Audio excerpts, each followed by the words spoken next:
Ils étaient des centaines réunis cet après-midi.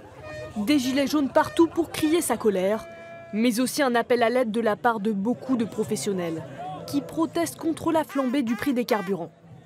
Moi, en tant qu'usager, même avec ma voiture, pour les travailler, c'est simple. Demain, si on m'impose de trop, moi j'habite dans un petit village, il faut que je vienne en ville, à Poitiers, pour venir chercher mon camion, pour venir travailler tous les matins.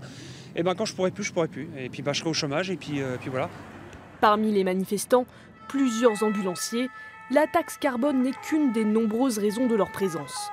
Ils luttent principalement contre la dernière réforme les concernant.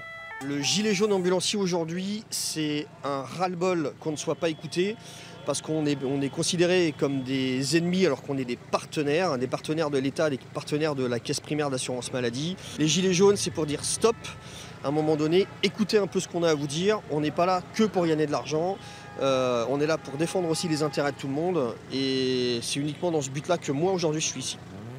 Les agriculteurs de la Vienne arboraient aussi le costume jaune. Beaucoup se sentent abandonnés par le gouvernement et affirment que leurs produits sont vendus à perte. Aujourd'hui, on est dans des exploitations agricoles asphyxiées par les taxes comme tout le monde. Et on a des produits qu'on vend aujourd'hui. Moi, je suis producteur de lait. J'ai un produit laitier aujourd'hui qui n'est pas rémunéré à la hauteur qu'il doit être rémunéré. Et aujourd'hui, le gouvernement français ne fait rien pour ces agriculteurs. On se demande si aujourd'hui, ils veulent encore des agriculteurs dans la France. Ces rassemblements se sont déroulés dans le calme, mais pas dans le silence.